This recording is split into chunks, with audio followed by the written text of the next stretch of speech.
there's hiragana, katakana, now there's kanji. All these hoops you have to jump through. Yeah, I'm with you. 皆さんこんにちは、KemushiChanチャンネルのレッタです。We are here today with a special guest, Brian from Satori Reader. Wonderful to be back in Japan. Right? It's so much easier to get in this time. I'm so glad you're here and that, Japan is getting back to its sparkly old self. Yes. So let's break it down. But before we do, can you remind everybody who you are? Yes. Just in case. Yeah, my name is Brian Rock. I'm the author of Human Japanese and the founder of Satori Reader.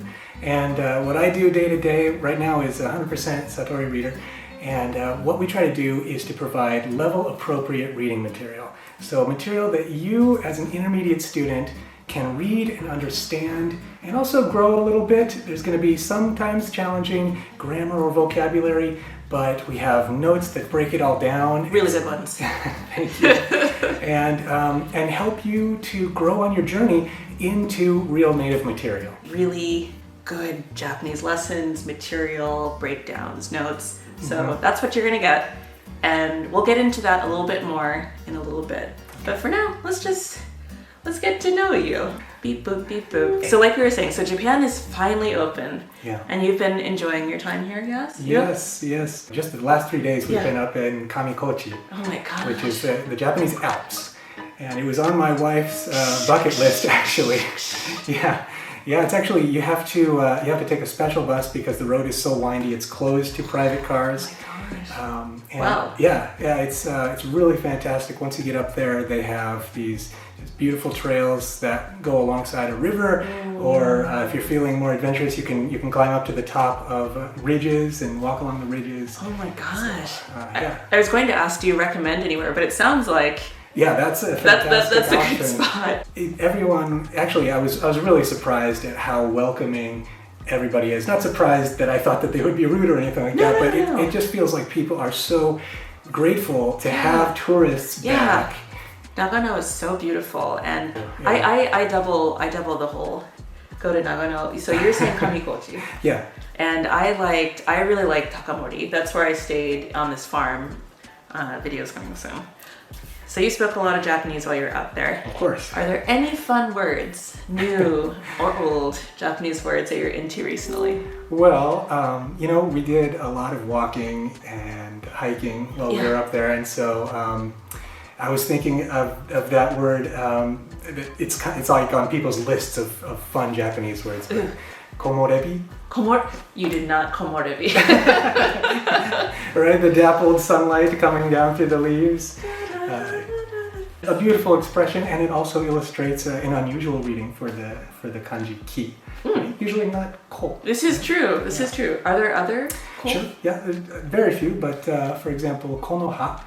You can write kinoha, and you can actually read that konoha. Is this like a lyric, like a poetry? Yeah, I think that one typically feels a little bit more literary, poetic. Right. But once you've got komorebi in the bank, then you're kind of ready when you encounter another word that uses that sort of odd reading. When I see more than, I want to say maybe 3 or 5 readings, I try to pick a few core readings and then I stop so I don't overwhelm myself. But if there's something unique or special, like you said, like komorebi, like I'll pick that as an example, and I'll remember there was that one time where komorebi. And then like in the future, it'll come back. Yeah, totally. Maybe. But yeah, I definitely recommend that when you're learning kanji, you don't just do the thing where you're like, miru ken, you want to like learn ambassador words. That exercise. That's a perfect phrase for it. Yeah, I like the ambassador stuff. When I was learning the past tense of the informal verbs. If you learn 9 ambassador verbs that exercise each of the endings, that is the perfect phrase. Then you can just compare. So if you know kaku becomes kaita in the past tense, and then you come up against a new one, it's maku. Then you're like, oh, okay, that'd be maita because I can say kaku, kaita, maku, maita. Okay. It's like maku, Kentucky. Sorry. Oh my god. Okay, I got you. My brain is just like not.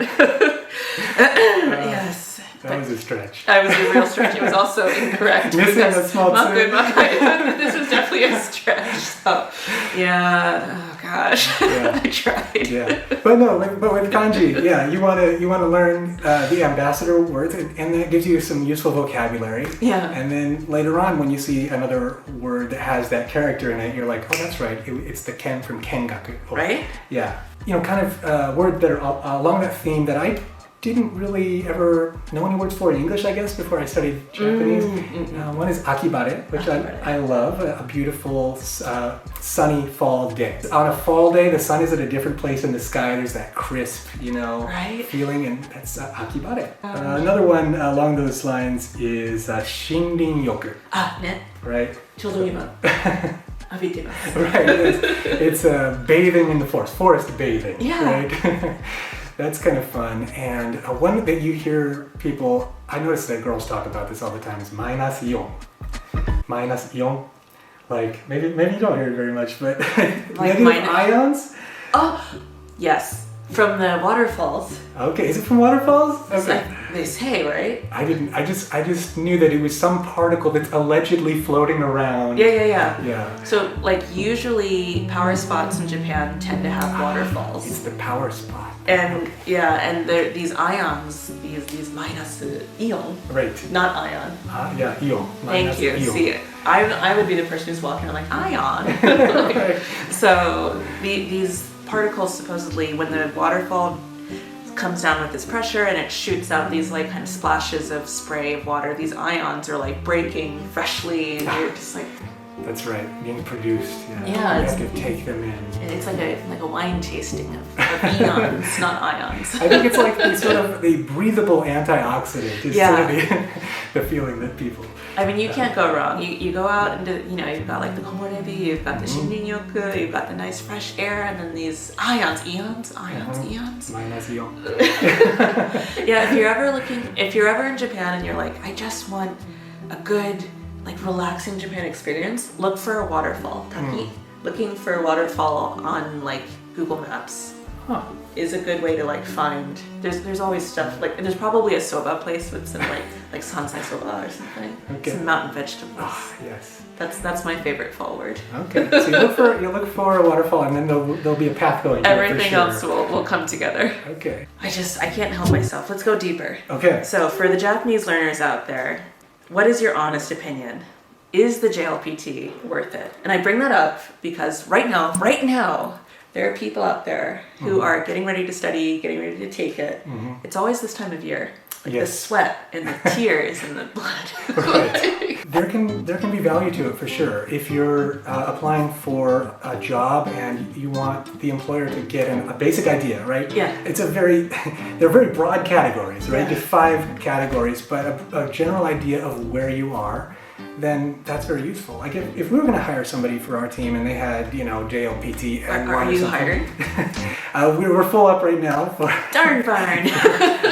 Japanese side. But I got to ask. yeah, that would be useful to know. We'd want to still talk to them and actually put that to the test. Yeah. Because, some people are super good at taking tests, but, and then maybe not so good in the real world. So there's always a limitation. Tests there's sort of an artificiality to any test. Some people just like to have that checkpoint. Like I made it, boom, and 3. Okay, next one, and 2, Yeah. That's totally worth it too. Right. That's not me. I was totally okay, like avoiding eye contact with my own progress, but. Well, you know what? I didn't take the JLPT for like decades.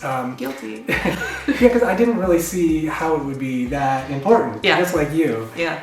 And then I took it. We talked about it a little offline, I think. I took it about 3 years ago because I wanted to like sort of feel again what it was like to be in the hot seat and feel the beads of sweat coming down. I always want to stay in the mindset of a learner as much as possible and never forget all of those emotions that you go through, the feelings of being overwhelmed and how you get over that. So it was useful for me in that way, for sure. Yeah. Like I was like, I am not taking this unless I have to. Yeah. And then when I moved here, I thought I needed it for school. I didn't, but I thought I needed it.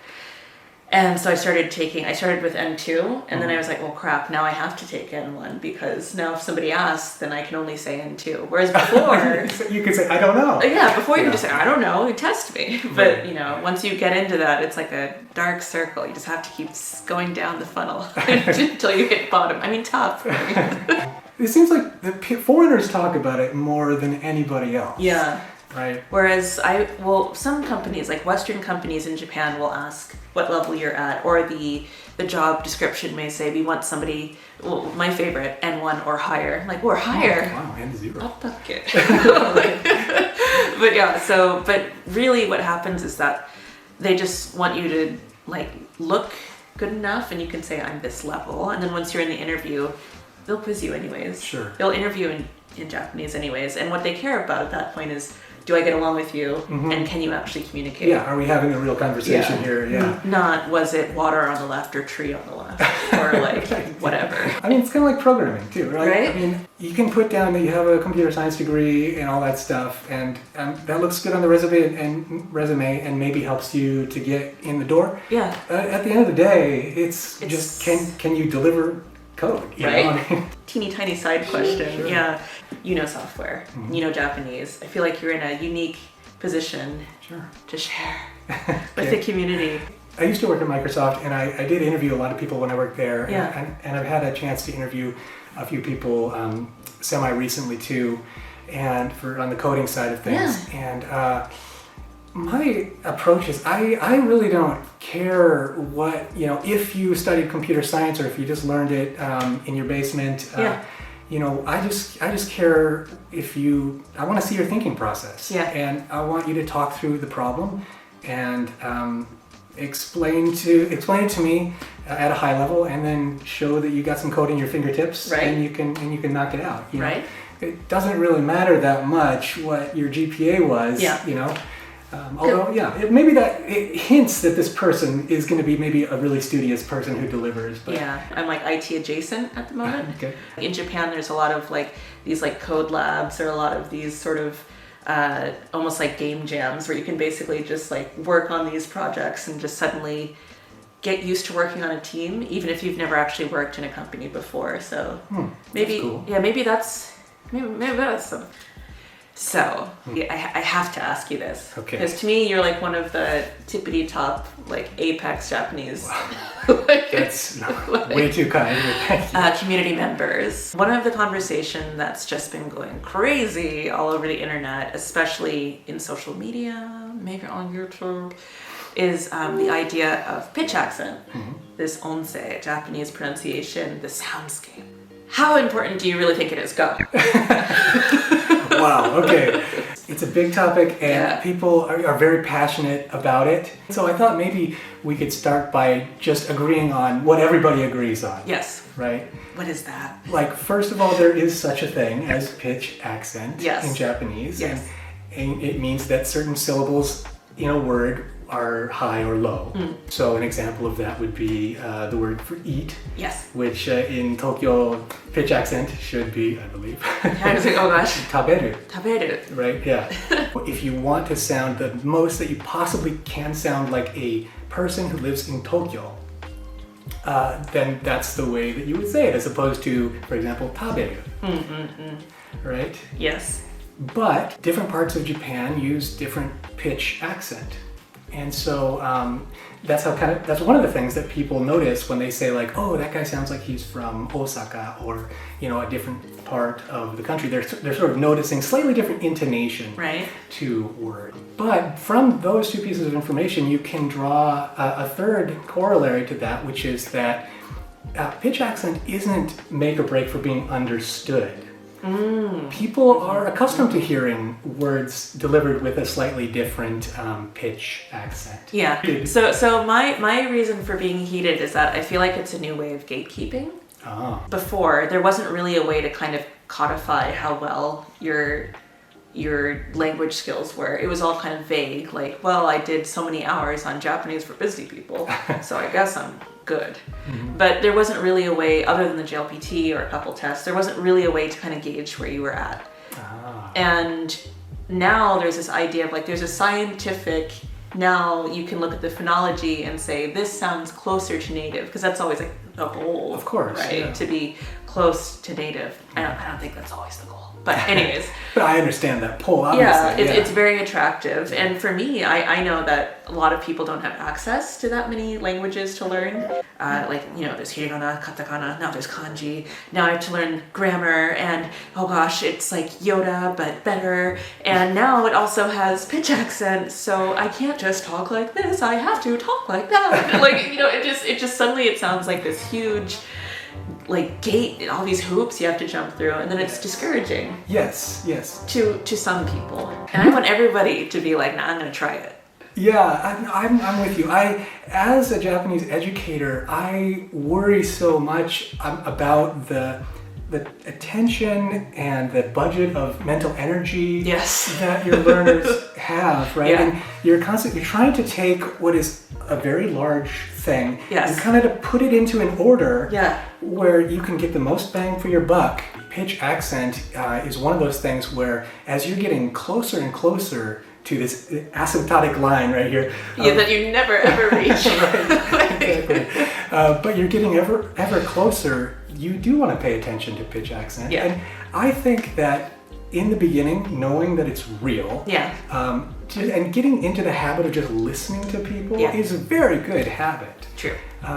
But you know, if you think about it, it's not just words that have pitch accent. I mean, entire sentences have a certain normal way of being delivered. A cadence. There's a cadence. Yeah, exactly. Let's let people get the basic skills. Yeah. And you know, like things like pronouncing your vowels correctly. Yes. Like, for example, just eliminating the English schwa. Yes. I was like, is it schwa? Yes.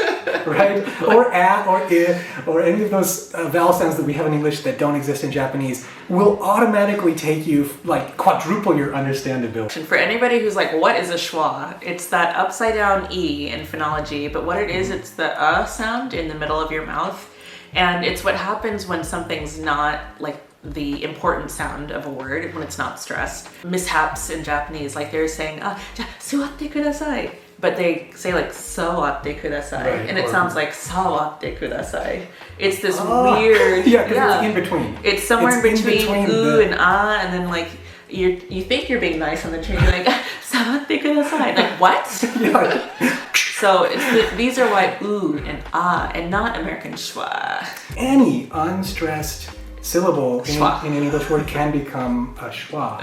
Like actually any vowel at all. It's very easy to do exactly what you were talking about, just watashi. Yeah, right? You know, you can have a lesson that right now just took you like 60 seconds. Yeah. And if you just become conscious of this and start applying it to your speech, you've automatically made a huge improvement. Right? American English picks up pitch accent, and Japanese pitch accent work is actually kind of similar. There are these kind of rises and falls in pitch. Yes. But American English has the caveat that when you stress something, it's not just like it goes high, you also hold it longer. Yeah.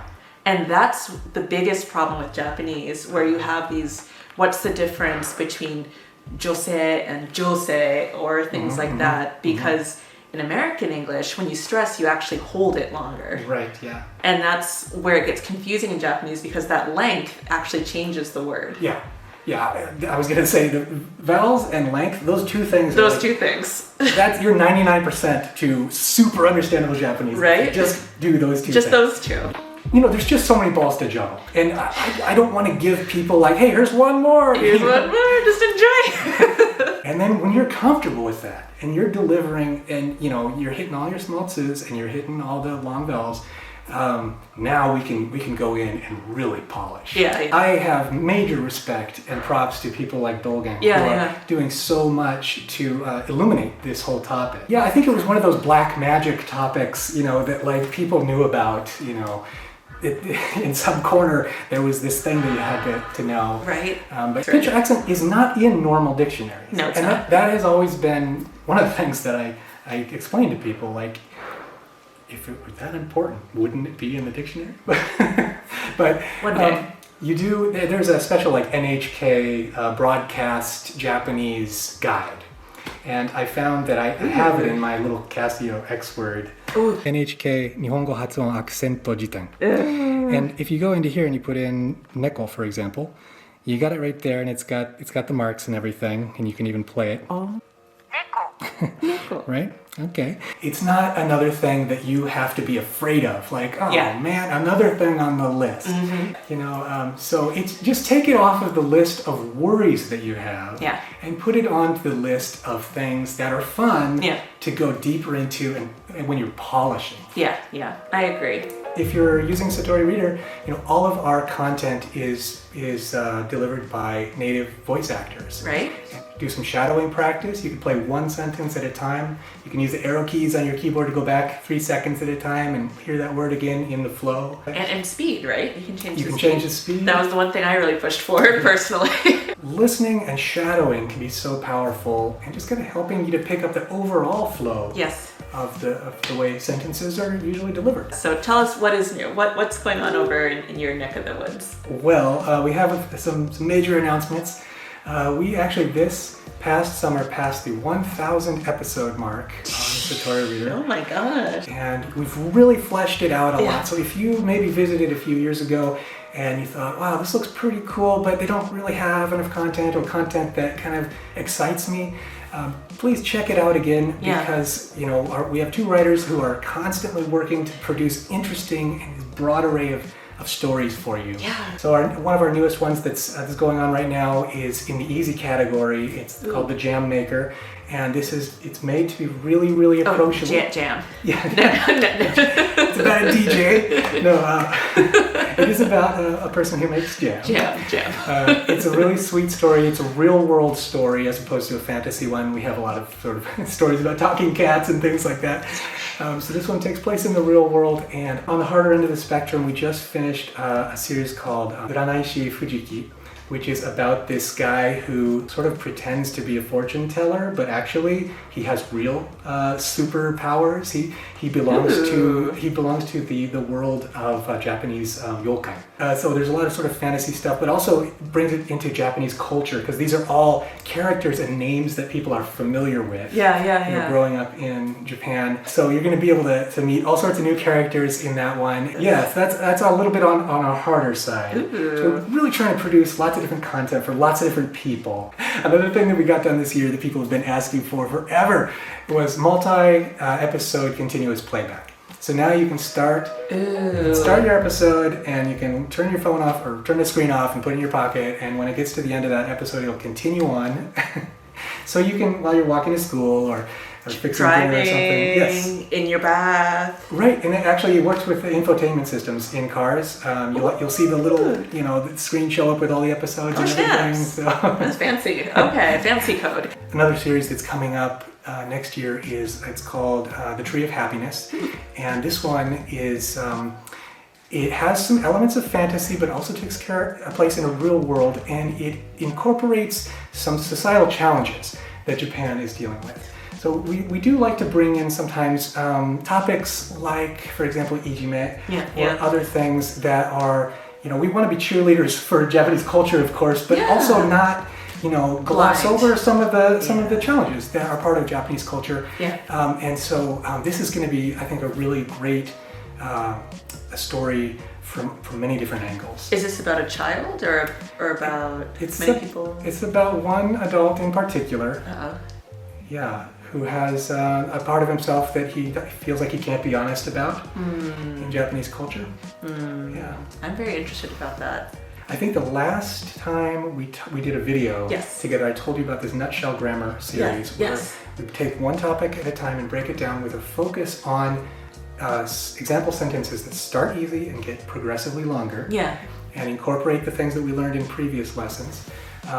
We are up to lesson about 45 in that series now, and we just actually released an 8-part series on the passive, the Japanese passive. The Japanese passive has these special features that Japanese doesn't have, the English doesn't have. English doesn't have, and people get really scared. So I broke it into 8 parts so we could just do it one step at a time. Little cookies. Yeah, we're gonna do the basics. Like the building was built by a famous architect. Right? Was built. Yes. 作られた? 建てられた. And then we're gonna gradually get into some more complex things. The indirect passive, where you can get rarerued something. And I really put a lot of work into these lessons, not I'm sure trying to it shows. oversell No, it, no. just to, more than anything, just to say that I feel the pain that people have. And One of us. I wrote it for you. Yes. We have been wanting to do science fiction on the Satori Reader for a long time. I was reading this book, an English book, by an American author named Ted Chiang. Yeah. And he actually is the person who wrote the original story that became the movie Arrival in 2017. There was the linguistics? Yes, the heptapods, you know. Yep. Right, the guy that wrote that story, his name is Ted Chiang, and I bought this amazing book called Exhalation. It's filled with short stories, all science fiction, and he just has this beautiful way of writing. He has a way of telling science fiction stories with heart. I love this. You know, Yeah. so I wrote to him. No, you did not. I did. And I couldn't believe it. I found out he lives in the same town as me. We were able to talk about it, and we got permission to use the story. Are you kidding me? No, I'm serious. That's insane. But really, really happy and so grateful to Mr. Chang for giving us permission. So we just sat down. This is going to be an adaptation of his story. We're going to move it to a Japanese setting. Yeah. Yeah, and it's going to be a period piece Oh my God. too. We're going to put it back in like the late Edo period. This is getting too cool for my britches. This is so cool. I couldn't believe that it happened. It was a surreal experience when it finally worked out. So stay tuned for that. We just we want you to be excited and happy about what you're reading and be pulled into the next chapter and the next episode. Okay, I see you getting famous. We're gonna do our very best to give it justice. Well, so we just sat down to the work of creating that adaptation. So this isn't going to be up tomorrow, but just know that it's coming. Okay, so we need to all get onto Satori Reader now. I think we've teased it quite well. So, I'm going to put the link down below. Do we have any special goodies for everybody out there? Absolutely. This is the perfect time. You know, we always do a big sale for Black Friday, Cyber Monday, Cyber Week. So if you've been kind of thinking about it, this is the perfect time to take the plunge. We would love to study with you. Let's do it. Let's get amazingly ready to see some cool stories, do some nutshells, get some real context, some good sound. Yeah. And if you're coming in a little bit later and you missed the Black Friday sale, no worries. I gave Loretta a great code, so you need the Loretta code in the description. It's down there. It's so great being here. Thank you very much for having me. I'm so glad you came back to the channel, and enjoy your time as you gallivant through Japan and bring us back some more new words. Will do. 今日もご視聴ありがとうございました。ありがとうございました。 Alright, we'll see you guys, or I'll see you guys over there on Satori Reader. All right. Alright, bye guys!